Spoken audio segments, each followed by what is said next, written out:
बोलो राधा रानी सरकार की जय हो, बोलो किशोरी जी की जय हो। प्यारे श्रोताओं, आज हम आपको सुनाने वाले हैं राधा अष्टमी व्रत कथा। आज भाद्रपद मास के शुक्ल पक्ष की अष्टमी तिथि है और इस तिथि पर राधा रानी जी का जन्म हुआ था। तो आज हम आपको राधा रानी जी के जन्म से जुड़ी हुई कथा सुनाने वाले हैं, जो भगवान सदाशिव ने नारद जी को सुनाई थी। और इसके साथ ही हम आपको राधा अष्टमी व्रत की पूजा विधि भी बताएंगे। सबसे पहले जान लेते हैं राधा अष्टमी व्रत कथा क्या है। राधा अष्टमी का पावन पर्व हर साल भाद्रपद मास के शुक्ल पक्ष की अष्टमी तिथि को मनाया जाता है और इस दिन भगवान श्री कृष्ण जी की प्राणेश्वरी राधा रानी जी का जन्म हुआ था। और राधा अष्टमी के दिन लोग श्री वृंदावन रानी राधा जी की पूजा करते हैं और व्रत रखते हैं। और इस दिन राधा रानी जी के स्मरण से भगवान श्री कृष्ण जी का भी आशीर्वाद प्राप्त हो जाता है। और जिन पर श्री जी और भगवान श्री कृष्ण जी की कृपा हो जाती है, उनका जीवन धन्य हो जाता है और वह पाप मुक्त होकर परम गति को प्राप्त करता है। राधा अष्टमी पर पूजा के समय राधा अष्टमी व्रत कथा जरूर सुननी चाहिए। और इस कथा को भगवान सदाशिव ने नारद जी को सुनाया था। तो आइए जानते हैं वह कहानी, वह कथा क्या है। ब्रह्मवैवर्त पुराण में राधा रानी के जन्म की कथा का वर्णन मिलता है। और एक बार नारद जी ने भगवान सदाशिव से पूछा कि आप मुझे राधा जी के बारे में बताइए कि वे कौन है। वह लक्ष्मी है या देव पत्नी है, महालक्ष्मी है या फिर माता सरस्वती है या फिर देव कन्या है या किसी मुनि की कन्या है।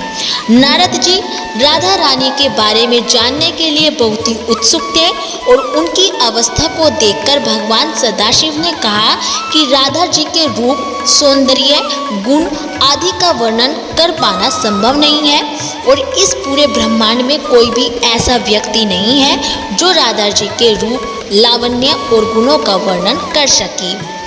अब आप इतना ही जान लो कि राधा जी का रूप सौंदर्य ऐसा है जिसने भगवान श्री कृष्ण जी को मोहित कर लिया था। और वे श्री कृष्ण जो इस पूरे संसार को मोहित कर लेते हैं, वे स्वयं राधा रानी जी के रूप सौंदर्य से मोहित हो गए थे। एक नहीं, असंख्य मुख से भी राधा जी का वर्णन करना चाहे तो संभव नहीं है। इतना सुनकर नारद जी ने कहा कि हे प्रभु, श्री राधिका जी के जन्म की महिमा श्रेष्ठ है। कृपा करके आप उनके जन्म की कथा बताइए और आप मुझ पर उपकार करके राधा अष्टमी के विषय में भी बताइए। उनकी पूजा कैसे की जाती है, उनका ध्यान कैसे किया जाता है, इन सब के बारे में बताइए। और तब भगवान सदाशिव ने बताया कि राजा वृषभानुपुरी के एक उदार व्यक्ति थे और उनका कुल महान था और वे सभी शास्त्रों के ज्ञानी थे। उनके पास 8 सिद्धियाँ थी और उनके पास किसी भी वस्तु की कमी नहीं थी।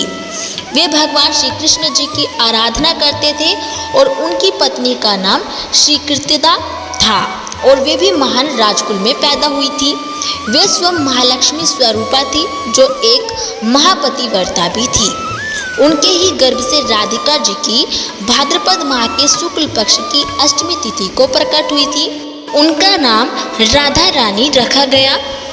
एक समय की बात है कि ऋषि दुर्वासा जी बरसाना गए हुए थे और उस समय श्री राधा जी अपनी सहेलियों के साथ खेल रही थी।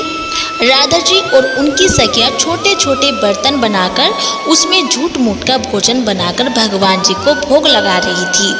श्री राधा रानी और उनकी सहेलियाँ ये सब कर रही थी कि अचानक से ऋषि दुर्वासा जी वहाँ आ पहुँचे और ऋषि दुर्वासा को देखकर श्री राधा जी और उनकी सहेलियाँ ऋषि के सम्मान में उठ खड़ी हुई और उनको सादर प्रणाम किया और बड़े ही सरल भाव से उनका स्वागत करते हुए उनको बैठने को कहा। ऋषि दुर्वासा जी भोली भाली और छोटी कन्याओं के इस सरल व्यवहार को देखकर अति प्रसन्न हुए और उन कन्याओं द्वारा बिछाए गए आसन पर जाकर बैठ गए और जिन दुर्वासा ऋषि की सेवा में कोई त्रुटि न हो जाए, इस डर से त्रिलोकी हमेशा डरती रहती थी। और उन्हीं दुर्वासा ऋषि की सेवा भाव श्री राधा जी और उनकी सखिया बड़े सरलता और प्रेम भाव से कर रही थी। और ऋषि दुर्वासा जी उन्हें देखकर सिर्फ मंद मंद मुस्कुरा रहे थे। फिर राधा जी और उनकी सखिया कहती है कि हे ऋषिदेव, क्या आपको ज्ञात है कि मेरी राधा रानी बहुत ही स्वादिष्ट लड्डू बनाती है और उन्हीं लड्डू से हमने भगवान जी को भोग लगाया है और अभी आपको भी प्रसाद के रूप में वितरित करेंगे।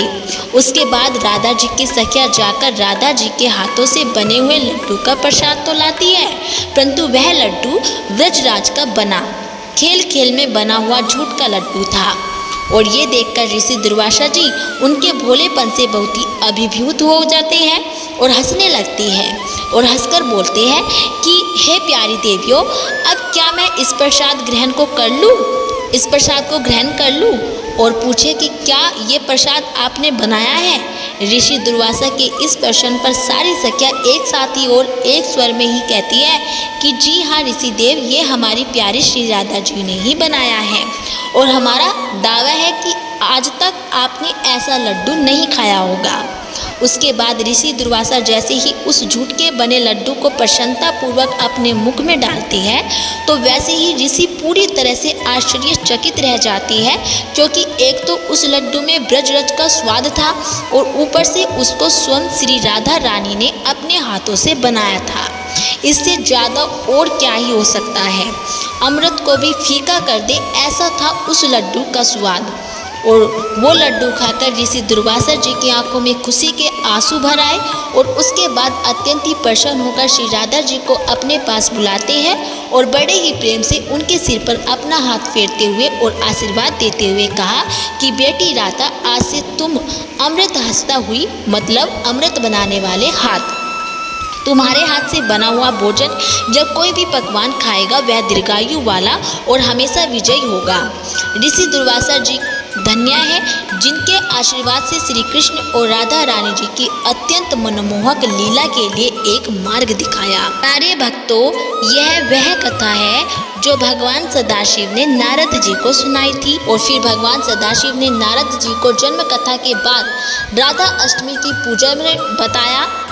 पूजा के बारे में बताया कि राधा अष्टमी के दिन व्यक्ति को व्रत रखना चाहिए और राधा कृष्ण के मंदिर में एक सुंदर मंडप बनाए, उसे ध्वजा, फूल और माला, नए वस्त्र, पताका, तोरण आदि से सजाए और उस मंडप में 16 दल वाला कमल यंत्र बनाए और उस पर भगवान श्री कृष्ण और राधा जी की मूर्ति को स्थापित करें और उनका मुख पश्चिम दिशा में रखें।